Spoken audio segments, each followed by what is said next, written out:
Now, I don't say this often. I don't say this often. Now, I don't say this often. He's going to be a wild card in the league. Welcome back to the Wildcards podcast. I'm one of your hosts, Coleman Madlin. I'm joined here today with my good friends and co-hosts. The tremendous, the best, Joshua Sykes. And the better, Brennan Arkin. All right, and today we're back after a 2-week hiatus. And, you know, we said it a lot, but I think this is finally the stretch where we're going to start to be more consistent. That's on me, man. I was in Cancun with the fellas, you know? With the Detroit Pistons. Yeah. Yep. All right. Anyway, no one wants to hear about that. Let's just get right into it. Brennan, I hear you have a story you'd like to share about something that happened in the NFL world. Go for it. Yeah, man. So after Sunday's game, you know, Bills versus Dolphins, clinching the AFC East title, you know, the 2 seed to the 6 seed, a Buffalo's Bill fan was shot near Dolphin Stadium. The police are saying it was a 30-year-old man after he had an altercation with a Dolphins fan outside of Hard Rock Stadium. It says as Dylan Brody Isaac and his friends were returning to their vehicle after the game Sunday night, they had an altercation with the driver of the other vehicle a few blocks away from the stadium. The driver then pulled out the gun and shot Isaacs multiple times, who died at the scene, police said. Now, the guy flew away in a Honda Accord, and they say he appears to be an older man, and they did find his vehicle in Palm Beach the next day. And so he's still at large. Yeah, the investigation's ongoing. They have a GoFundMe page that's raised nearly $90,000 as of Wednesday to pay for the funeral of Isaac. And they're transporting his body to 6 nations in Canada. You know, super sad. You know, there's not really much else you can say. Pete Carroll. Today it was announced, Wednesday, January 10th, it was announced that he's going to take a step back into a new role for the Seahawks as more of like an analyst or an advisor for the Seahawks. It didn't say that he got fired or pushed back or was pressured, but can you guys, maybe we can infer that he got pressured, as he was, if I'm not mistaken, wasn't he the oldest coach in the NFL? I mean, I didn't know he was that old. He's like 72. He was the oldest coach. 72. I think that he got pushed because I saw a video, like a press conference on Monday, that he had totally planned to come back next year and coach. But I guess right. The organizations had other ideas, other plans to go on without him. But they still gave him a job in the organization, which I think is great. I think it's time for, him and Saban can now hit the links together. Yep, for sure. Brennan, you going to be golfing with him? Oh, for sure, man. You already know me. We'll meet in Cancun again. Yeah, that's where I was. I was with them, bro. You're right. Talking about the retirement plan. Pete Carroll obviously coming away with 1 Super Bowl and then 2 appearances. 2 appearances. I was thinking about the run the ball. Malcolm Butler interception. That kind of is the probably the stain on his career, that play call. And obviously it's still a debate over should Russ have taken it out of his because coaches can it's audible. It's up to the players to make decisions, up to the quarterback usually to make those decisions at the goal line and or wherever they are. Now we see what kind of decision Russ is making, and you should have seen that from day one, obviously, or something, because it's looking pretty bad right now for Russ. Yeah, Russ has been not going to be in the league. Russ has been in some talks to be benched, of course. But yeah, Pete Carroll retiring. Also, do you guys want to talk about another individual who may have retired just about an hour ago? Yeah, the GOAT. Nick Saban retires as the greatest of all time at his position, leading the Crimson Tide to 6 national championships. He has 7 all-time in his career, with one with LSU, and of course, he had a not very great NFL career, but more based on his college career, the greatest to ever do it, in my opinion. Yeah, it's gonna be hard to fill that spot Yeah. And I don't think there ever will be someone who will fill that spot. I mean, maybe eventually. But I mean, he was there since the beginning. No one will ever be I mean, iconic. I mean, he brought a new era, a new super team. I mean, let's be real. Bama was the team for 15 years, maybe less than that. Maybe more like I 10 think years. I'd say like 10. Yeah, more like 10 years. Let me correct myself. But they were the gold standard. I mean, you were kind of surprised if you didn't follow college football, you pulled up ESPN, Tuesday morning after all the Monday night championships, and you looked, and Alabama wasn't the winner. You'd be like, hey, wait, what went wrong? That's kind of the vibe you got from Alabama and Nick Saban, Uncle I Nick. think I'd be more surprised that I see Michigan win it because they hadn't won since 1943 or something. Here we go with the Michigan beef. Brandon, do you have any response? Anyway, no, I saw Nick Saban's the greatest, man. I'm pretty sure. I think I saw a thing. Could be wrong. 44 first-round picks, only 19 losses as a coach. So, I mean, it says a lot about him. Does that go back to his days at LSU too? Do you know? I think this is just at his Alabama. Gotcha. Yeah. Because, I mean, yeah, he was at LSU, won there. He's done his job in the NFL. Did not do so great. So, I think he's done. He could pull a Brady, but I doubt it. I think That's what I was going to ask you guys. Do you see a Brady? I mean, when I think it's kind of eerie, or the difference between, I think Bill Belichick and Nick Saban are very similar people, just in my opinion. I just get those. I mean, they're both the goats of their the coaching of their sports. And with Tom Brady retiring and then coming back and then teasing coming back again, but it never really happened. It kind of opens up our minds and our curiosity and what's going to happen with other people who retire. Maybe it's just like a one thing that Tom Brady did, but maybe I'm just being too hopeful. But maybe he will come back to retirement. Well, my question to y'all is now in this transfer portal mayhem era that we're in, are we going to see a lot of these top-notch guys like Caleb Downs, Milroe, some other All-American-esque players into the portal because Saban's gone? Is he going to lose recruitments? What's going to happen to Alabama now that he's gone? Okay, I have an answer. Brandon, do you mind if I answer? Dude, go ahead, man. All right. Okay, so I think that there will be, like off the bat, my prediction is there might be a slight fall off in the, maybe not even a slight. I think there will be a lot of players who transfer out. But you have to remember, this is the University of Alabama. It's a football powerhouse. It's not Harvard. They're a football school, right? And they will hire the best coach. We're going to talk about later. But that coach that they hire is going to, keep them at a high level. But I do expect there to be some talent lost, not only in the class that they have right now, who just, made it to the college football playoff, and, got kind of embarrassed on the last play of the game by Michigan, I might add. But not only there, but in the players that they have signed or committed to, or who are committed to Alabama for the next couple of years. For example, next year, or for this year, who's already, signed their letter of intent, Julian Sayin, I hope I pronounced that right, number one quarterback in the class of 2024, fifth player nationally, signed, enrolled at University of Alabama, 5-star plus. But like what would, okay, say, I'll give you two scenarios. One, you're on the team right now.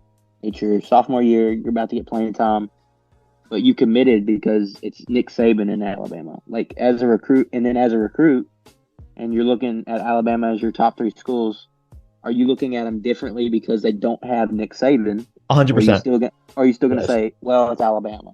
I think you have to look at it differently. It's like looking at the Patriots without Bill Belichick. Like it's really right, nothing. that's what I'm saying. So there's obviously going to be a mass exodus of people going to leave transfer portal wise, especially with all this money floating around. Why wouldn't you go get a bag and play for a coach that you want to play for? I get that. Here's my answer. It's not like it's 1995 or something that not everybody gets seen anymore. Sure. Here's my answer. Let's say I'm Jalen Milroe. Okay. I'm in the top 5. I'm pretty sure for Heisman odds next year. Even though I didn't have the greatest performance in the some of the games this season, I'm still a top quarterback. Not top like number 1, but I'm a pretty damn good quarterback in college football. I have the option to stay with Alabama, who damn well Alabama is going to hire a very competent head coach.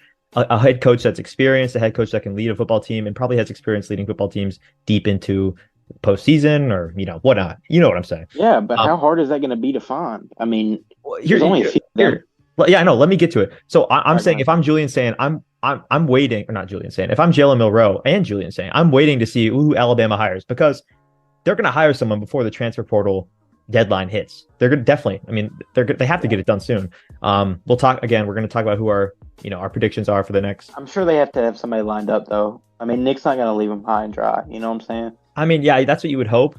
But yeah, my prediction is that they're going to wait if it's someone that you feel comfortable with. And again, we're in a day and age where players at schools that are, less than, not less than, but not your top Alabama, LSU, Georgia, all this stuff. Those schools are, you still get looked at by scouting, all this stuff, and you have a chance to make it. Why not stay at a top school, even though you don't have Nick Saban? Why not stay if you have a starting job secured? If you're Jalen Milroe, why not stay? That's my question, I guess. Do you guys have is a reason for why he would why he would want to leave? I mean, he already has a secured spot with a team of and player, and you can argue that if the talent around him is leaving, that's just going to make him look even better. No, definitely not. No, he's going to stand out. I think you got it right, Coleman. I think Jalen Milroe stays. I mean, if I have a starting position, I'm not going to leave my starting position. Unlike, the Ohio State quarterback, Kyle McCord, he left because Ohio State didn't like him anymore. Alabama trusts in Jalen Milroe. And although he failed, in the playoffs, he's got room to grow. But I think we move on. No, hold on. I think I disagree with y'all, though. I mean, I get to the Jalen Monroe thing. Yeah, okay, he stays. But I'm talking if I have oh, can I finish a point? Thank you. Anyway, if I'm this kid that's a wide receiver and I'm about to get playing time and I'm about to get a starting spot, but I don't know who they're going to pick as the next day coach, or they pick a coach that likes to run the ball more or do something like this and that, and he didn't recruit me, he didn't like me or whatever, I'm out. I think even if I have a starting spot. Because if you Josh, go to Alabama and you go somewhere else, Alabama's here, and you get a starting spot at Alabama. Just because you go to Alabama doesn't mean you're wanted. You can go anywhere else. I guarantee you, if an Alabama player called Michigan, Ohio State, Kentucky, anybody, they'd be like, Kentucky in there. Oh yeah, come on. I'm trying to pick. I know. I'm just kidding. Obviously, it'd be like a Georgia thing. I mean, everybody wants a Georgia player on their team now. Sure. Let me. My one thing to say that is that I think receiver, and I don't know if this is I don't know if it matters that it was receiver. I think receiver is probably the one position on the team where it really it's different, because receiver is one of the only positions on the field that relies on another player, really hard. Go running back, go linebacker, go cornerback, go safety. Okay, I understand what you're trying to say. Nick Saban was a defensive-minded coach. You get an offensive-minded coach that don't care about defense too much. This guy might not get opportunities like he would have, or not put in the greatest scheme. I guess I get what you're saying. It's all you have to provide yourself with the best opportunity, and we'll see what those players do with that. All right, yep. Let's move on. Let's move on to Mike Vrabel, fired by Titans recently. Where do you guys think he'll go? And honestly, do you think he deserved to be fired after, I think it was, he started his career at Tennessee 4 straight winning seasons? What do you guys think? Yeah. With a deep playoff run, mind you. Yeah. I mean, I don't think he should have been fired, but now that he is, I don't know what Tennessee's going to do about a coach, to be honest. I mean, the same with a lot of NFL teams out there, but I think Mike Vrabel would be high on anybody's list, just being a defensive-minded coach, and that's what kind of a lot of teams need. So, I heard the Chargers come up as a good position for him. But, of course, the ties to New England. I think if Bill's ready to say it's a done deal and he's done, I think Vrabel ends up in New England. I don't know who takes his spot in Tennessee, though. That'd be the only thing. It reminds me of the NBA comparison to the situation, which is, I think, Nick Nurse in the Raptors. Fired after outstanding tenure at with the Raptors, national, or not national championship. We're talking about the NBA championship. A few, maybe some subpar years, then he's gone. Obviously, Vrabel didn't win the Super Bowl, but he got to the AFC Championship. He beat the Chiefs. There's things that he did, which are impressive, and I'm sure other teams are looking at that. Brandon, what do you think? Honestly, probably Mike Vrabel just goes to the Patriots because he has ties there. But far as a coach replacing him, I think they will have a hard time just because they're a very young team. They keep trading away all their star players to the Eagles for some reason. I don't know about their cap space, but I know it's not good, and they don't have like a pleasing draft pick this year. Sure. So, because they won that game. They still have a top 10 pick though. I don't. They might have a top 10 pick, but like with the list of like the other teams, like the 7 other teams that are available of like that need NFL coaches, like to me, they're all better. They all have a better situation besides the Chargers, who have like no cap space. Sure. That's like if I was an NFL head coach, like all these teams are, interviewing me like I'm the best of the best offensive coordinator, like Ben Johnson type beat. I got all these people. I don't think Tennessee's on my list of, to go to because they're losing Derrick Henry too. Yeah, and but trust Will Levis. Like I trust Will Levis. Like nothing about Will Levis. It's just like a quarterback that I like, didn't draft as like a head coach. It would just be. I agree, and he's got no weapons. That's true. I think the weapons is the biggest part. I mean, if you watch Will Levis any this year, to see him throw that ball like he does, there's so much velocity. It's a pretty ball he throws. I'm not just saying that because he went to Kentucky. Obviously, I root for him, and I have a lot of friends that are Titans fans that enjoy watching him play. But I think he could be the steal of last year's draft for sure because he fell so far. Which, I mean, I thought he would go top 5, so let's not ask me about that one. But still, I think he's a great quarterback. You thought he was going to go number 1? I think he's better than Bryce Young. Let's just put it that way because Bryce Young is not looking too hot. That's a whole other debate. I think C.J. Stroud is the best out of it so far, but I think Will Levis is a close second.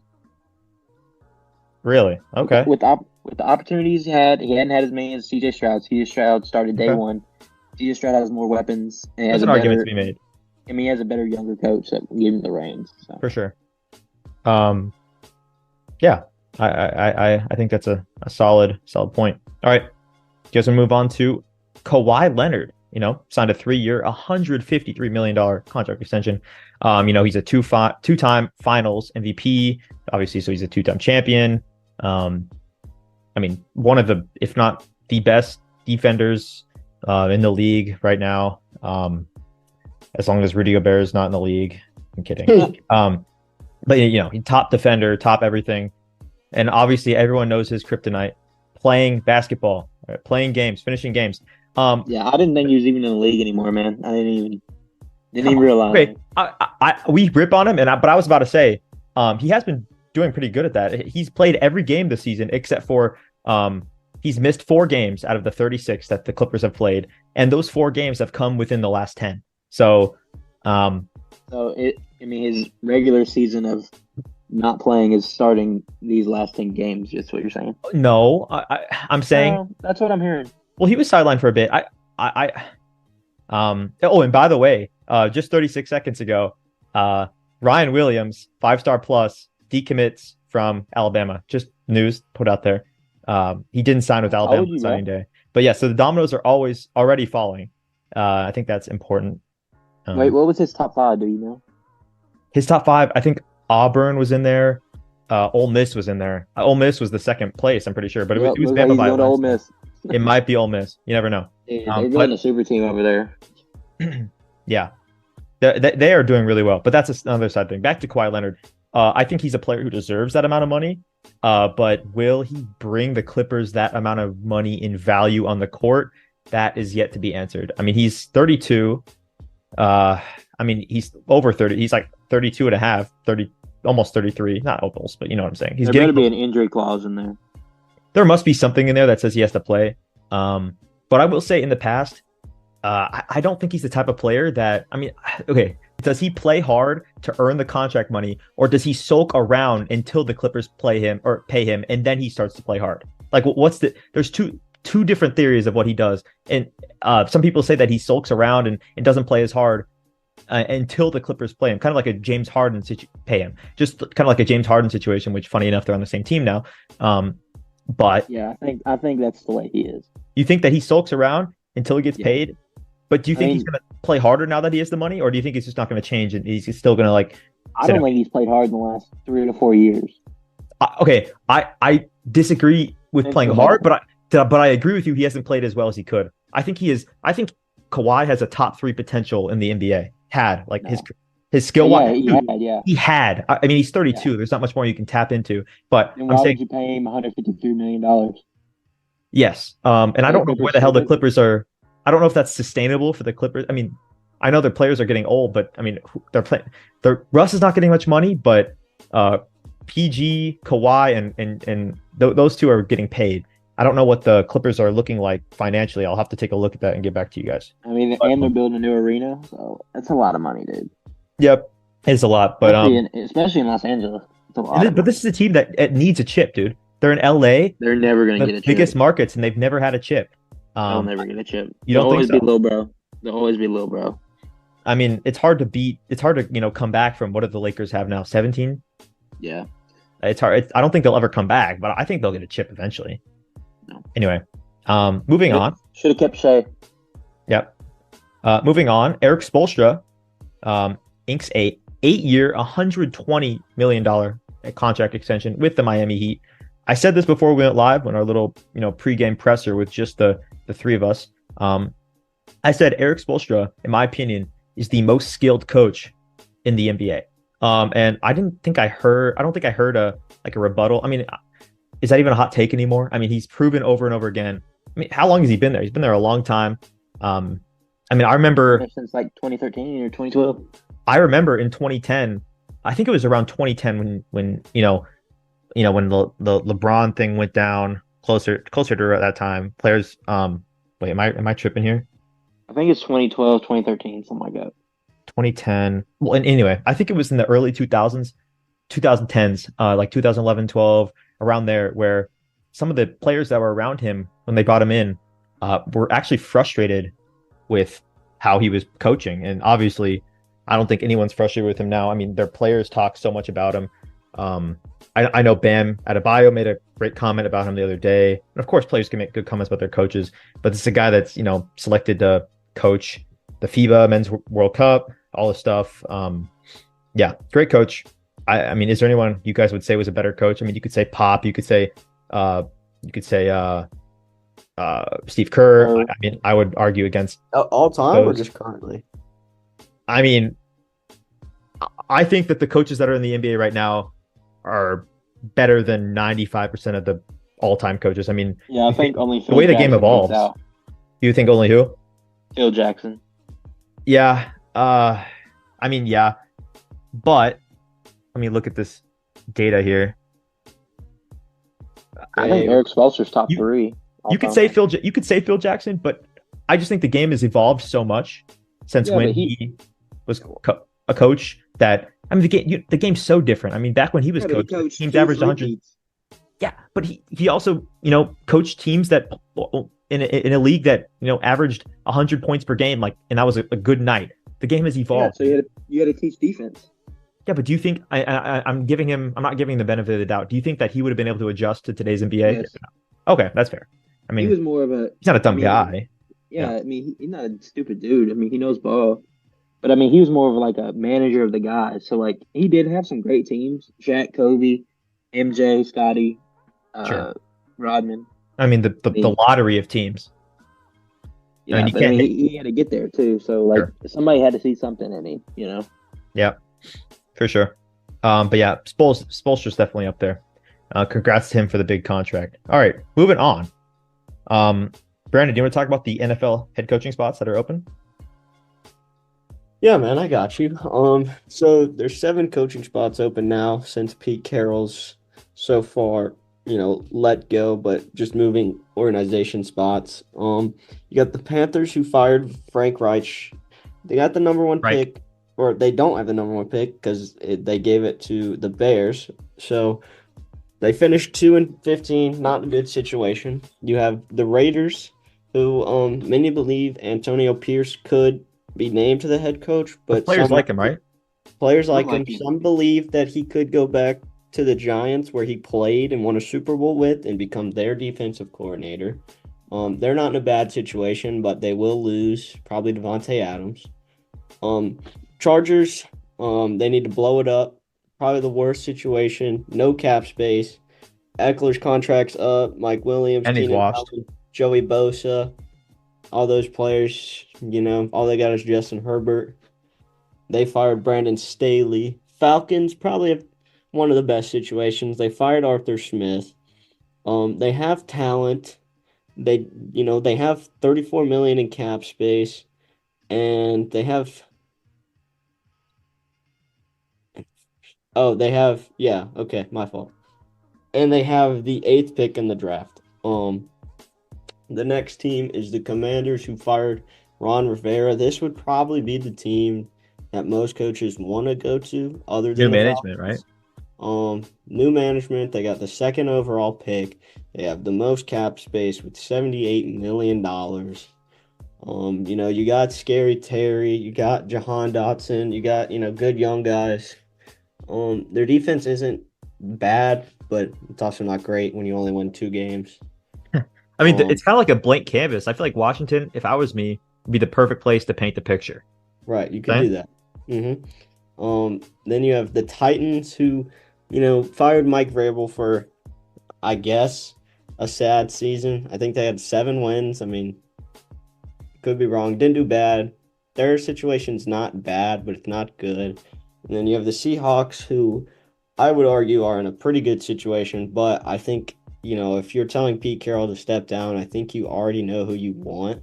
I don't know who they want, but I mean, they're not bad. They need a quarterback. Geno Smith and Drew Lock are not it. And I mean, they got Thank you, Brennan. They got a good young defense. Tyler Lockett will soon retire, but they got Jackson Smith from Ohio State last year. Barely missed the playoffs. I don't know. I think they have like pick 14, maybe 16. I think you could do something there too. Those are the 7 teams. Where would you want to coach, Coleman? Where would I want to coach? Mm-hmm. Sorry, Josh. Did you have something Make to it say? short and sweet. I can ask Josh too. If it was me, I'd go Washington. That simple as that. All right, Josh. What would you? What are you? I'd probably go the Seahawks, just because, I mean, they have a pretty good young talent, and like Kenneth Walker, and they have DK Metcalf, of course. So they just need a good quarterback. Maybe trade up for one, or trade for maybe if the Chargers want to blow it all up, try to get Justin Herbert for something. But we'll see. Yeah. Good pick by Josh there. All right, moving on. We got Eagles head coach Nick Sirianni. I mean, guy went to the Super Bowl last year, but boy, has he been sucking, and he's been sucking hard. Yeah, you hate him, you said? Yeah, I don't like him at all. Why don't you like him, Josh? He's a smug little son of a gun. I don't like him. Looks like a rat. Okay. Pretty harsh for coming from. Okay, gotcha. Got a harsh take from Josh. Eagles. I try to stay impartial. Not biased. Eagles are probably one of my least favorite teams. That's probably just because they own my team, the Vikings. Pretty badly, actually. I mean, yeah, I can't think of another team that really owns us that hard. And don't you dare say the Lions, Brennan. Oz. Yeah. Definitely.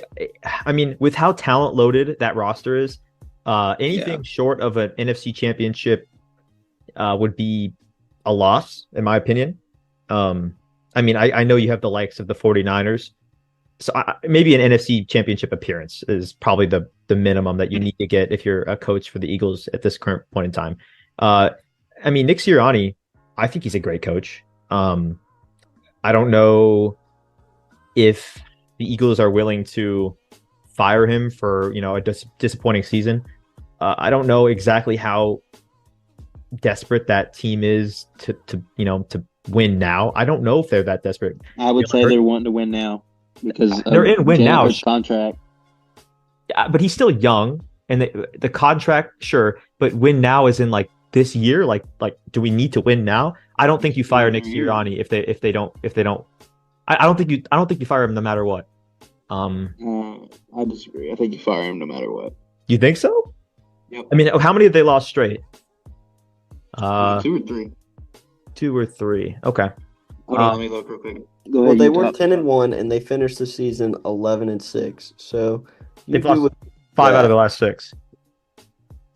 Yeah, I so mean, I they put lost. this on here because Pat McAfee was talking about it, and it makes sense. I mean, if you have such a good team like this and you lose, you're 10-1, you know, the number one seed's yours, and then you can't even win your division. Yeah. It's just like, his O line is getting old.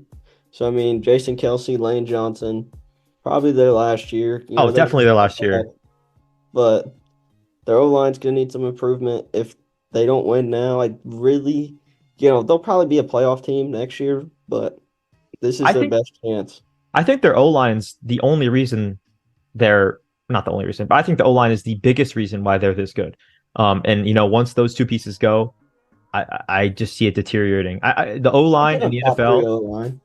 yeah, the O line in the NFL is really what propels you to the next level. If you have a good O line, you can do really anything. You can have a system QB if you have a good O line. You can have a system running back if you have a good O line. You can really have anything if you have a good O line on offense.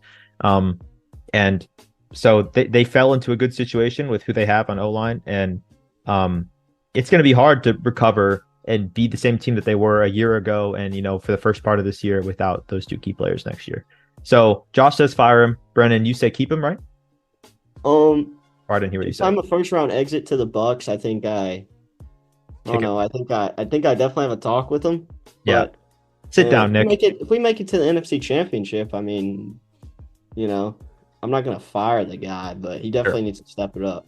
And last thing on the Sirianni deal, do you guys think that the Eagles, and this is just obviously the answer is no, but we have to point out, remember what the Nuggets did last year before the playoffs started? Jokic just stopped playing basketball or stopped playing his style of basketball. The Nuggets lost a lot of games, not a ton, not as much as not as much of a percentage as the Eagles are losing, but then they come back right out of the playoffs swinging and they win out. So do you guys think this is a situation where the Eagles have the capability of just turning the lights back on and just running through the playoffs, or is this just like they're done, they're cooked, they've lost too many games, it's a bad environment? I would say no, and then the fact that weren't the Nuggets the number one seed? They still were, but they had such a big Okay, lead. well then they lost games because they could rest people. That's pretty much how I feel about that. Sure. No, The yeah, Eagles are a different situation. They wanted to get home field advantage, they didn't get it, so now they got to Sure. go on the road. I was just throwing the idea out there just as a Yeah, bad idea, but that's good. It wasn't my idea. I had it brought up by that's someone on Twitter. Someone told me on Twitter. I thought Oh, so you're getting like other people to do your work for you, journalism work. Sure. Yep. I have cronies running around doing my work. No. Nice. All right. So let's talk about our candidates for who's going to replace Nick Saban at Alabama. Josh, you said you want to go last, right? Yep, I want to go last. Brennan, do you want to go Can first? we try to keep it short and sweet? Yeah, Brennan, who are your candidates to go first? Or Brennan, who are your candidates to replace Nick Saban? So my candidates, we're supposed to have two, but I have three because, here I'll just say it here: Lincoln Riley, if he leaves, Cliff Kingsbury will then become the head coach of USC. But I think if Cliff Kingsbury, it goes either way. So Sure. I'm gonna go with Lincoln Riley first, but if not him, then Cliff. They're both great coaches. Cliff has connections to Patrick Mahomes. Lincoln Riley, I think he leaves because Caleb Williams is leaving. And then my second one is Mark D'Antoni. He's on the older side, but Who? with what? Okay, you just don't know ball, dude. With what he did to Michigan State, I mean, he has an all-time record of 114-57 at Michigan State. He won the Big Ten 3 times. Took them to the playoffs in 2015, where 13 bowl games. Yeah, 13 bowl. I mean, he took them to the playoffs, and they did get killed by Bama. But I mean, he was doing this. He didn't have as great as recruitment as all these other schools, and he was still beating Michigan and Ohio State 3 times to win the Big Ten. So I mean, that's my guy. He is an assistant head coach at Michigan State right now. But I'm just not going to go with a casual pick of Deion Sanders or something, I wanted to whip out my ball knowledge. Sure. My only thing is that he's 67, dude. He's kind of old. That's what I know. That's what I'm saying. He's old. Okay, sure. Okay. I mean, And okay, so I guess are you done? You got it? Yeah. Okay, gotcha. That's it. I like those picks. I think that I don't know if Lincoln Riley would be. That's why I went with Cliff Kingsbury because he's on the younger side. All right. I'll keep mine short and sweet. Lane Kiffin, Urban Meyer. I think Lane Kiffin, if he's gonna, I think next year would be more opportune for him because he has a really good class. And then Urban Meyer, he's probably bored of sitting on the couch and making stupid takes on his analyst job. So maybe he wants to get into coaching again. He's also old, kind of though. So those two guys. What about you, Josh? So the first one, Dan Lanning from Oregon. I think that'd be a great fit for Bama, but I don't think he's going to leave Oregon. I think he fits too well at Oregon as well. Steve Sarkisian at Texas, also a Bama byproduct coach-wise. Maybe wants to go back to Bama. I mean, Texas is going to join the SEC, so it just depends on what he feels like, what he can do the best with. I put Jimbo Fisher on here just because he's sitting on his couch not doing anything.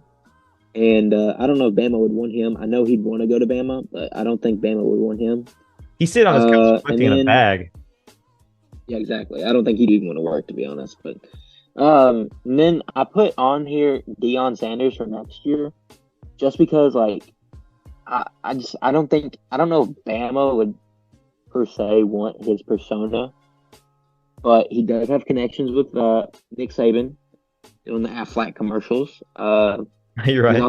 He's also a great recruiter. A lot of the young kids want to go to play for Deion, even out in Colorado, out in the middle of nowhere. I mean, you imagine the marriage between Deion and Alabama, just the best program with the coach that everybody wants to go play for. Sure. It'll be scary. He'd have more resources and all that. I don't think he'll move this year just because he's brought in a lot of recruits and things like that. Same reason for Lane Kiffin. I don't think they'll move just because they have a good class coming, and it'd be hard for Deion to move because he'd have to move his son and Travis Hunter. So yeah. All right. Good picks. Moving on. Let's quickly go over our picks for the NFL playoff games. Of course, they're starting this weekend.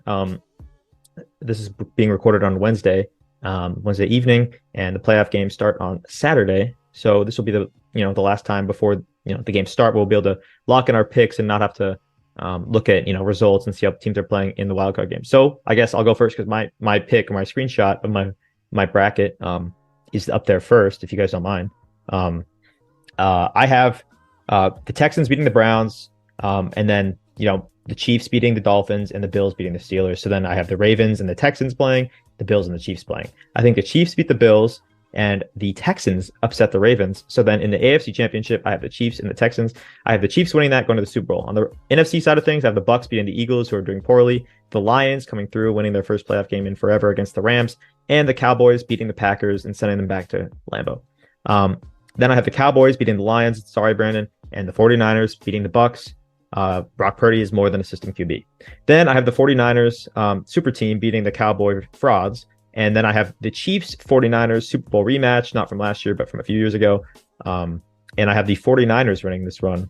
I didn't put a score in there, but I'm going to say 31-17. I think the Chiefs are going to choke in the Super Bowl. What about you guys? So my picks were I had the Texans beating the Browns, had the Chiefs beating the Dolphins, had the Bills beating the Steelers. Same as me. Pretty easy, yeah. And then I had the Ravens taking care of business against the Texans. I think the Texans are young. And then I had the Chiefs beating the Bills at Arrowhead. It's in the script. And then the Ravens beating the Chiefs to go to the Super Bowl. And then I had the Bucs beating the Eagles. Eagles aren't down. Lions actually went against the Rams. Congratulations, Brandon. Cowboys beat Packers. Then the Cowboys beat the Lions. Sorry, Brandon. And then the 49ers beat the Buccaneers pretty handily. And then the 49ers scraped by the Cowboys. I think Cowboys have a good game that game. And then, so it's Ravens, 49ers in the Super Bowl. This is the rematch of the Blackout Super Bowl. If anybody remembers that. Amazing game. Harbaugh Bowl. And then, Harbaugh Bowl. And then I had the 49ers winning. I didn't put a score either. I'm going to say, I'll just go 28-17. Gotcha. What about you, Brandon? So on the AFC, I have the Browns beating the Texans. Then I have the Chiefs beating the Dolphins. I have the Bills beating the Steelers. And on the NFC side, I have the Bucks beating the Eagles. Lions beat the Rams. Cowboys beat the Packers. Back to the AFC, I think the Browns beat the Ravens at home. The Browns have already beat them at home one time this year. The Ravens are notorious for choking in the playoffs. And so I'm just going to leave it at that. Then you got Bills, Chiefs. I think Josh Allen finally beats Patrick Mahomes if this game doesn't go into overtime. So then I have the Bills playing the Browns in the AFC Championship. I have the Bills going to Las Vegas for the Super Bowl. And then I have 49ers, Bucks. I think 49ers win. Cowboys, Lions. I'm going to give this one to the Lions, after they were screwed the other time. No, your stupid coach wouldn't just take the 1 point. They were screwed. No, they weren't screwed. We got okay. Anyway, then I have Lions, 49ers. This one may be biased, but I'm going to go with the Lions. I think, we have one of the top three, number 3 run defense in the league. And if our corners can just, learn how to play corner, we might have a chance. Because like Cam Newton said, Brock Purdy's a system quarterback. And then I have Bills, Lions, Super Bowl. I mean, who wouldn't want to see this? Money on the table. Give me the Lions. I don't think anybody wants to see it, actually. I think that's the way that would go. All right. Okay. Well, when I go, perfect. So those are our picks. Moving on. That was the last week or 2 weeks ago was the last time we picked games for the inaugural season of us Wildcard crew picking games. Seeing our records. Overall, Josh won, Brandon got second, and I got last place. And this season, we're going to do 10 games apiece, and we're probably going to do it for 10 seasons. Does that sound good with you guys? 10 weeks. 10 weeks, sorry. 10 weeks. So it'll be a total of 100 games. Be pretty easy to calculate instead of 13. I don't know why we picked 13. It wasn't lucky for me. I did terrible. But yeah, so now Josh gets to decide the punishment for the loser because he won the inaugural season. There was no punishment for that season because we never really set one up. Our punishment is that who won got to pick the punishment for this next season that we're now going to start. So without further ado, Josh, have you prepared a punishment, or will you have that ready for next podcast? I've not really thought about it too much, but I'll make it easy on the loser. I mean, it's not going to be terrible punishment. I'm just going to say next time we're all together, the loser picks up the tab with a reasonable price. Okay. Nothing Gotcha. Like crazy. So like if we go to Chipotle, a menu challenge type of deal? No. Gotcha.